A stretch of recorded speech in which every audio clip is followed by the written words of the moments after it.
right, thanks for joining us for Preparing the Way podcast again today. We are continuing in our series on the parable of the sower and the seed, which we've called the master key to understanding the word. And gosh, there is so much to unpack here. And last time we were talking about how the parable of the sower and the seed really is a master key to understanding the entire Bible. And when you understand the types and shadows and a lot of the symbols, and then you superimpose that on the rest of the Word, even in the Old Testament, it really does become so clear. Makes the Word come alive. It really does. And so if you don't understand the symbolism, even with the historical truth of the Bible, you have to find the spiritual truth that's hidden in the historical truth and in the way it's written. And it's written in a way like no other book.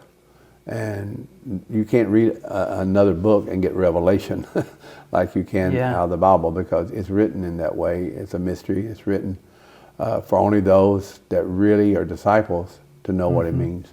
And that's what he says in the sower and the seed. He said, to those outside, I speak in parables so that they see but don't see, and hear but they don't hear. Because they didn't really want to know what Jesus was talking about. They weren't approaching it with the right heart. But he said, to you disciples, it's been granted to know the mysteries of the kingdom. So if you're not really a disciple of the Lord, and really want to serve the Lord and follow the Lord, it's going to be very difficult to understand the Bible, what Jesus is saying to us. And so in the parable of the sower and the seed, he did not reveal the truth of that to anyone except the disciples. The rest of them, in fact, the rest of the people didn't even ask what it meant. They didn't even really care. That's really interesting. And when you read the Bible, you need to think about this. Do I really want to? I always read and I say, Lord, what does that mean? I don't know what that means. But people read it and they say, well, I don't know what it means. It doesn't matter. If you don't want to know what it means, you're not going to find out what it means. And then you have to seek. It says, seek me and you'll find me. So that means you have to study the Word. You can't just read one scripture and expect to know what it says. It's more to it than that. I'll show you maybe an example here in a moment. So it's just really important to know that the people that really want to know what God is saying, they're the ones that He will reveal it to. And He did. He revealed it to His disciples. And if you're a disciple, He'll reveal it to you. You said something really interesting recently that really stuck out to me, honestly, and just the way you phrased it. You talked about how the multitudes that, thousands of people listen to Jesus. I mean, that's amazing. In the flesh, right? They're hearing God in the flesh. Saw God in the flesh, heard God in the flesh. They didn't, but they missed it. So you said the multitudes receive only religious information, whereas disciples receive revelation. So how can a believer tell if they're merely collecting data about God, or they're really just living on information rather than really hearing the Spirit of God speaking to them? Well, a lot of people will say, God told me this and God told me that. And I have people come to me all the time, say God said this and God said that. And I listen, and sometimes I go, okay. And I know that God didn't say that. And I just kind of let them, sometimes I let them go and figure it out. Sometimes I say, no, God didn't say that, And to know if you're hearing God or not is really important. And so if you don't know the Word, how do you know you're hearing God? Because God does not contradict His Word. And God speaks through His Word. And David says, you meditate in His law day and night. When you wake up, it speaks to you. It speaks to you. So the first primary way, teach my kids that. I teach them, when you read the Word, the Bible says that when you lay down at night, it's going to speak to you. And that's how you're going to begin to hear the Word. Absolutely. And so, and when I study and when I'm preaching, in fact, when I'm even talking here, I'm hearing the Word. It comes and I get a revelation on that. So you've got to hide the Word. You've got to know the Word. So in order to hear God, you've got to know the Word. You've got to study the Word. That's number one. And then when you hear something in your mind, because the devil speaks to your mind, your own mind speaks, and God speaks to your mind.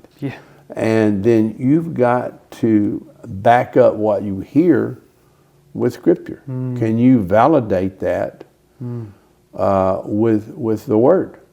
You know? Yeah. And if you can't, then you need to really put it on the shelf until God confirms it to you. Can you walk us through somewhat, I mean, this is on the fly, but kind of a framework that you've maybe taken in your life where you know, maybe you heard something and you're like, I really need to know if this is the Lord or not. What are kind of some steps that you might walk through in your mind? Well, you know, I'll tell you something. This was years ago when I was working at Texas Instruments, and I knew the Lord. I felt the Lord telling me it was time to leave. Yeah. And I actually could feel like the company was dying, which was weird because it was a parent company of TI. It was Geophysical Services, was the parent company. But I felt it was dying. I felt I was dying. I said, I need to start my own business. And I prayed, and nothing happened. And finally, one day I said, Lord, I feel like, you know, I need some extra money. If I quit, I don't have any money. I asked you, let them put the voluntary termination program in where I get some extra money here for the weeks I've been here, years I've been here. So I'll have enough money to live on until I get my business started. I mean, it was like a week later. Wow. Boom. They offered the voluntary termination program. And I went, oh, Lord, you just answered my prayer. Now I got to quit. I'm scared. Yeah. And I don't know if I really want to take the risk on this or not, you know. And I said, man, is this really you, Lord? Yeah, I'm sure most of you know what I'm talking about. Yeah, that's Did a I scary really feeling. hear? Is this really the Lord or the devil throwing me a trap here? And I prayed, and I said, Lord, I really want you. It's like a fleece. I said, I need to hear, you know. So he did the one fleece, you know, and he gave me the voluntary termination program. And then one day I was waking up in bed, and I heard one word. One word. I heard it. He said, terminate. Wow. That's it. Yeah. And I mean, I heard the word, and connected with what I had prayed, and there's two witnesses there I got. And I said, you know, I like to get two or three confirmations on things before I make a decision. That's a big key. That's a really important thing. And I think that's the way God works, you know. And even Gideon did the fleece, you know. And so, you know, even Jesus, and three times he sought the Lord, should I go to, you know, if I can get out of this cross, you know, if there's another way. True. He went 3 times, and he said, okay. Yeah. You're telling me to do it. So that's one thing. Wow. The other thing is I try to back it up with Scripture, you know, and everything. When I'm counseling with people and trying to give good counsel, I try to hear what the Lord is saying by the Spirit, and it's usually through Scripture. And He'll give me the Scripture for that particular situation most of the time, and I'll apply that Scripture to the question or to what they're asking, and I say, hey, this is what the Word says. This is what you have to do.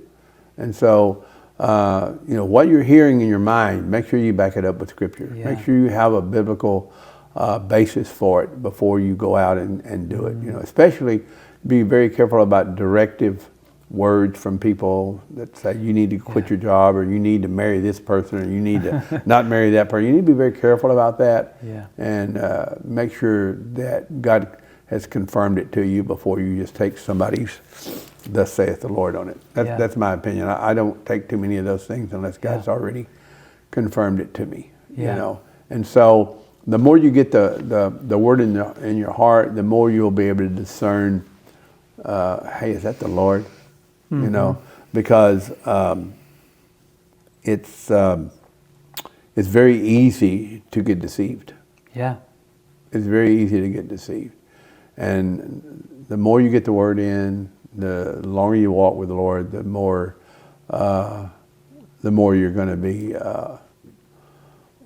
able to discern what's from the Lord and what's not. And the devil steals the word in many different ways. One of the things, and this is kind of question number 3 you've got about distractions. Yeah, I was just thinking about that. And these two kind of go together because, so here's another thing. Have you ever read the Word and you go, man, did God really say that? And I've read it. Sure. Well, that's what Satan said. Yeah, exactly. To Eve in the garden. Yep. He goes up to Eve, because God's already spoken the word. Well, actually, she heard it through Adam, not directly from God. So she heard it secondhand. And he said, did God say you shouldn't eat off any tree? And that's not what he said. Yeah. He said, no, he said we couldn't eat we could eat all except the one. So a lot of times you'll read the word and you'll say, man, did God really say that? That can't be true. Like, fornicators will not inherit the kingdom of God. Wait a minute. Is that true? Did God say that? Yeah, he said it. Yeah. That's exactly what he said. Yeah.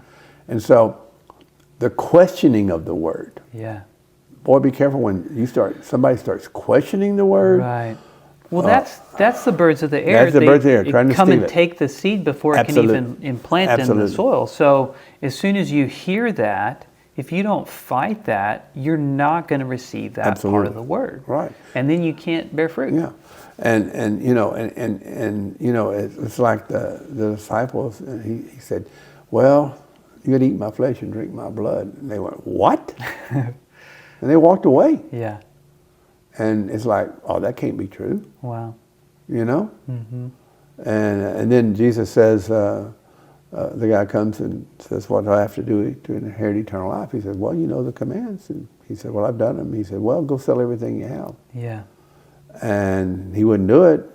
I mean, there was a word.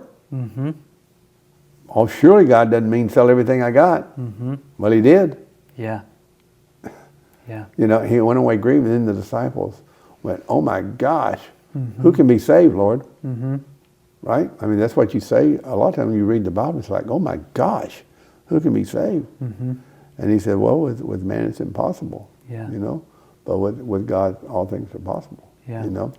So I think a lot of times we don't think God means what he says, and the devil will talk us out of it and say, God, he don't mean that. He means something else. No, he means that. Yeah. Like when he told them, you know, don't go out and pick up the food on the Sabbath, you know, and they did, and it bred worms, you know, and stuff like that. Yeah. So he means what he says, and the devil will always question it. Yeah. And get you to you know, he'll try to invalidate the word. You know.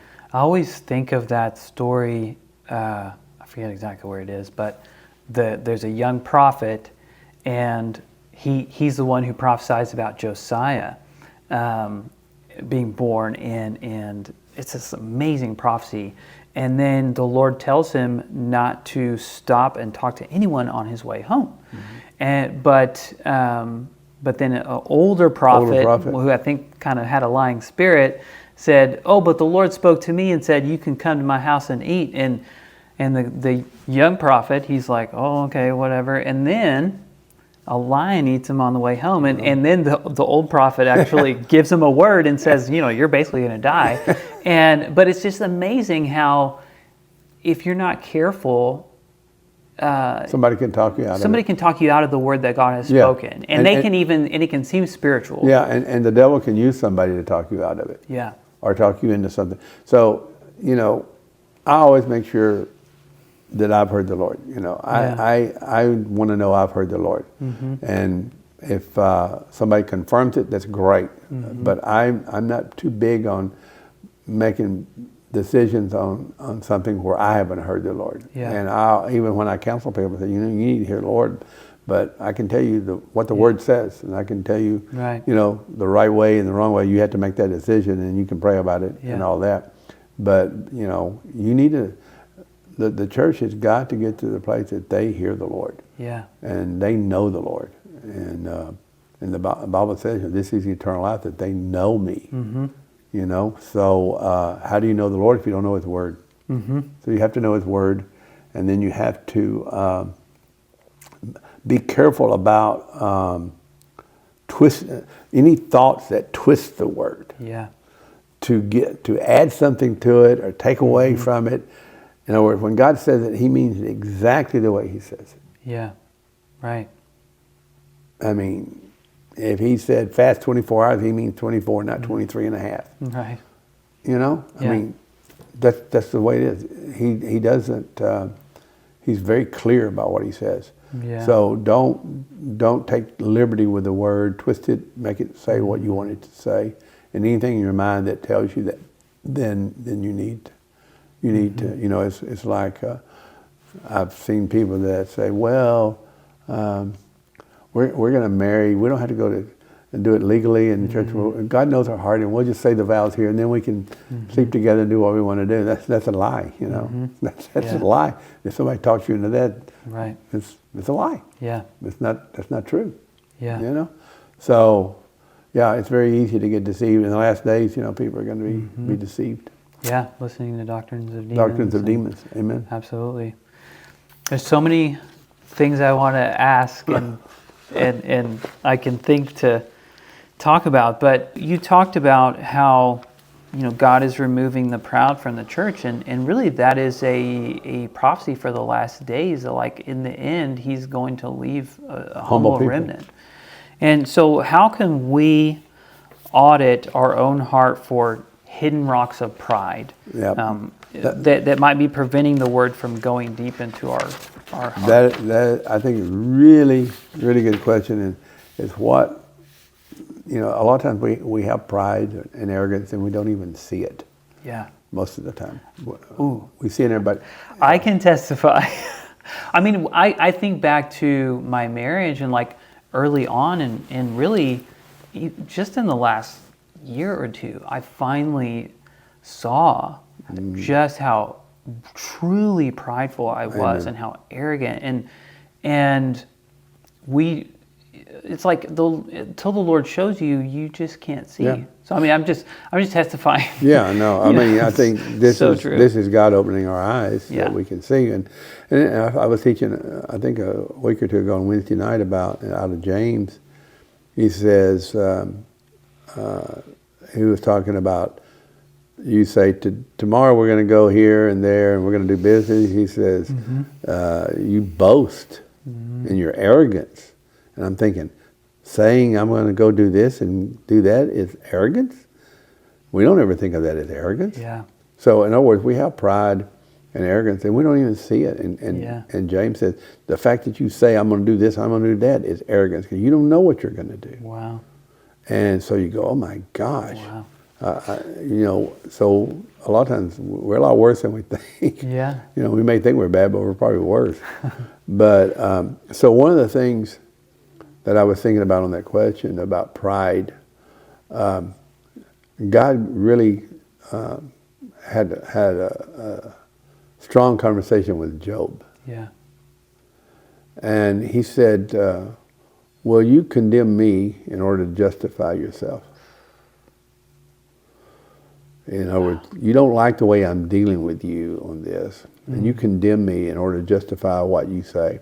So here's the deal. Watch out that you don't judge or condemn others in order to justify yourselves. Yeah. So if we justify ourselves by condemning or judging others, then it's pride. Yeah. And then you will be blinded because he says, get the log out of your own eye before you get the speck out of your brother's eye. Yeah. And so judging, condemning, will cause you to be blind, and that's pride. Yeah, that's pride when you judge and condemn, and boast and any of that. So this is one of the reasons that we go into spiritual darkness. Wow. And that is a rock in the case. He says a log in your eye. Can't see very well. Can't see. With a log in your eye. You can't see, and you can't walk on rocks. It's hard. So I think that's the Leviathan spirit that we see in the book of Job. And it blinds your eyes. And then what did Job say in the end? He said, I've heard about you with the hearing of the ear, but now I see. So he was blinded by his own pride, I think. Yeah.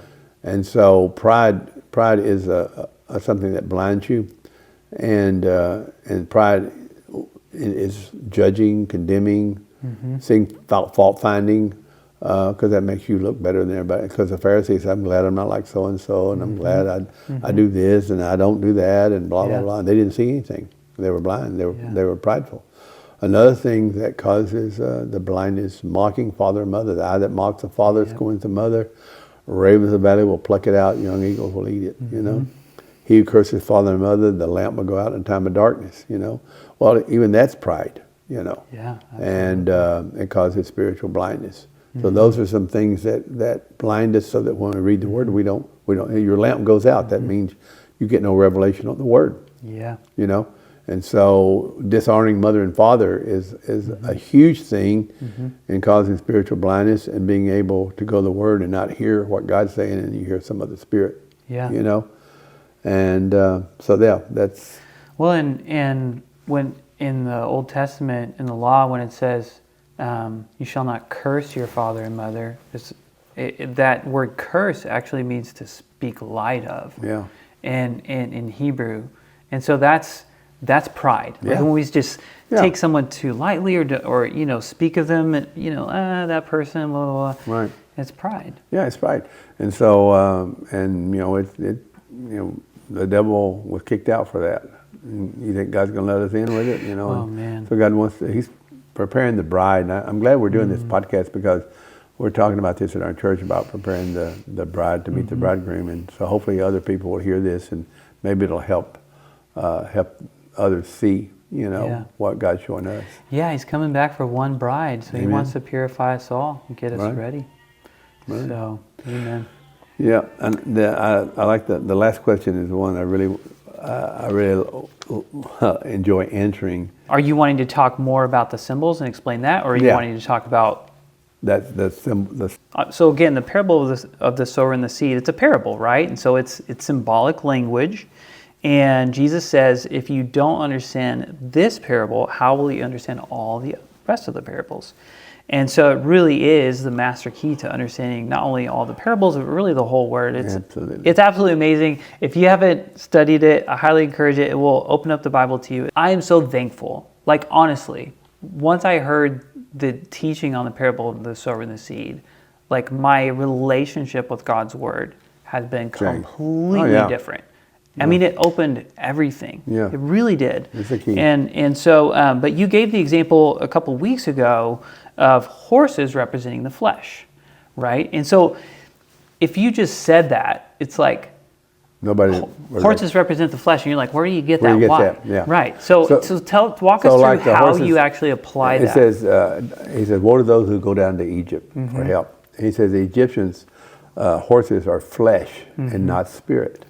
Like, that's so interesting. Why would he phrase it that way? Why would he say that? There's a reason. Yeah. There's a reason for that. And Egypt represents the world. It actually represents a worldly religion. Yeah. And they were very religious people, but they trusted in their strength and everything. So a horse is a strong animal. And he says, so the horse represents flesh, and he says, you put bridles in the horse's mouth and you control them. And so if you bridle your tongue, you control your whole body. You control your flesh. So the horse represents flesh, and it has to have a bridle on it to control it. Just like we have to bridle our mouth. So a horse is a representation of the flesh nature of man. Yeah, it represents the flesh. It represents strength of the flesh. You get that from tying the James together with, I think it's Isaiah, and you put all those together, and then you understand, okay, that sometimes when it says horse, it represents flesh. Yeah. Even though it is talking about a horse, but it's spiritually, it's the flesh. Yeah. And so the one I always like to use when I'm teaching on deliverance is the phrase anger of the Lord. Yeah. So now this is a phrase. Well, let's go back to the parable real quick. All right. So Jesus says that some seed was cast by the side, and the birds of the air come and eat it. And then when the disciples are like, what does this mean? And he says, the birds of the air represent Satan. Yeah. Satan comes and steals the word. Right. Actually, he doesn't even say that. He doesn't. He doesn't say. He just says, well, the seed is the word, and Satan comes and steals it. So he didn't say the birds were Satan, but you can infer that easily because the birds are what ate it. Yeah. So the birds represent the powers of darkness. So in many cases, when he says, you're going to be food for the birds of the air, does that mean a buzzard is going to come down and eat your, or an eagle is going to come down and pick your flesh off? And that's not what he's talking about. He's talking about demons. You will be food for the demons, And, And remember, it said the serpent will eat. He said, on your belly you will crawl, and dust you will eat. Well, what does that mean? He's going to crawl on his belly, and dust will eat because he's in the dust. But who does he eat? We're made out of dust. Yeah. So he feeds off of people. And really off of our flesh. Our flesh. Yeah. And Paul said, "I have thorn in the flesh." I don't want to go into that because some people are really freaked out by that. But he said a messenger of Satan had a demon that bothered him in his flesh. And he said that, So the birds represent the powers of darkness. He said the soil. He said the heart. He didn't say the soil of the heart, but he gave it in another way. He said the heart. Yeah. So now you go heart and soul. So the soul represents the heart. Right. The heart of heart. And so break up the fallow ground. It's talking about the heart. Yeah. So, and the land, when we talk about the land is a heart today. So that's the way you get that. That's the way you get those symbols and the meaning. And then phrases in the Bible are the same way. A phrase, when God stretches out his hand, it's always judgment. Yeah. You watch it, it's judgment. It's interesting because his arm is always salvation. Yes, but his hand is in judgment, and the powers of darkness are the tools that come out and execute the judgment. But in one case he says, if I cast out demons by the finger of God, the kingdom of God has come. Another case he says, if I cast out demons by the Spirit of God, So when you hear finger of God, that's the Spirit of God. Because in the Old Testament, the magicians, when they couldn't duplicate the signs that Moses did, they said, this is the finger of God, which they meant, this is the Spirit of God. That's amazing. So finger of God means Spirit of God. Yeah. Now then, we go into this little phrase when I teach on deliverance, and it's in 2 Samuel 24:1. And people get freaked out when I teach on this, but you just have to pray about it and figure it out. It says, the anger of the Lord burned against Israel, and it incited David against them to say, go number Israel.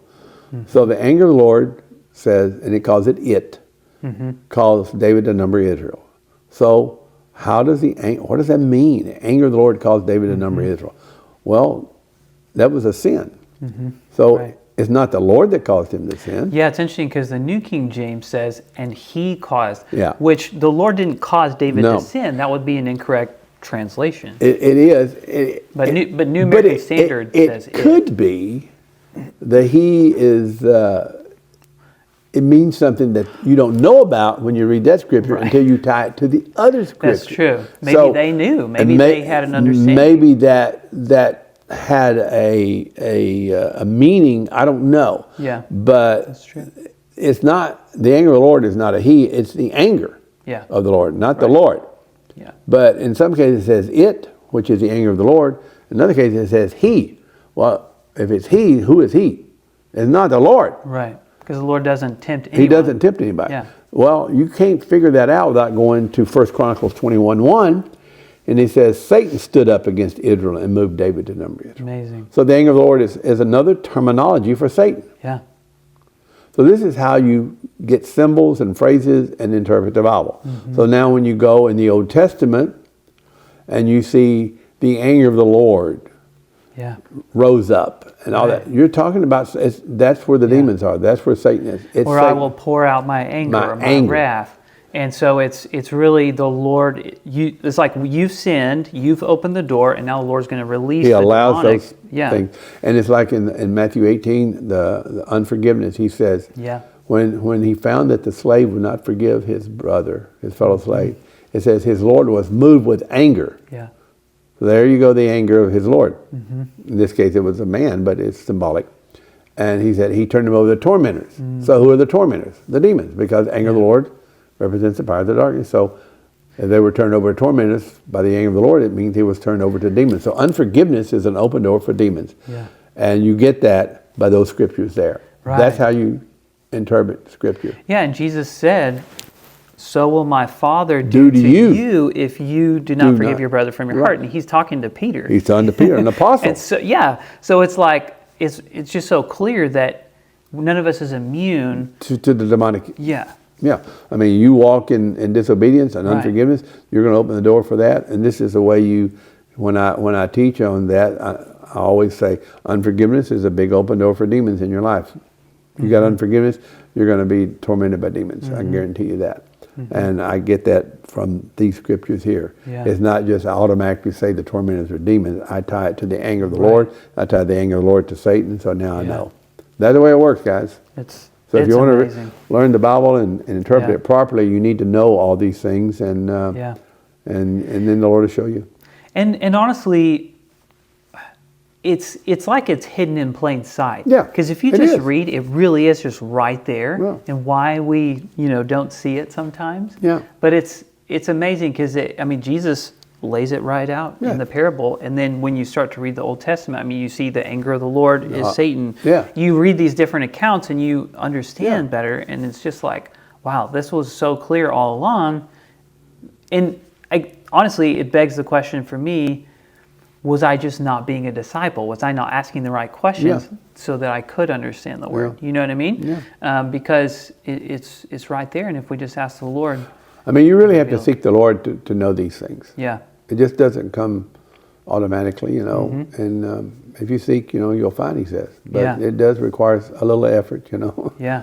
Amen. Well, praise the Lord. This has been good, David. Yeah, I've enjoyed it very much. I have too, man. I enjoy doing this. And I want to just leave everybody again with, get in the Word. Just get in the Word. If you haven't started a reading plan for this year yet, go for it. I highly encourage it. Well, you can't love the Lord if you don't love His Word. Yeah, He is His Word. He is the Word. He is the Word. The Word became flesh. Amen. Yeah. So that's what we have, and then from that, you build that relationship with the Lord, and the Spirit of God begins to speak, and you get a revelation of who Jesus is, and we get to know Him. Amen. Yeah. Thanks, David. Enjoyed it. Thank you.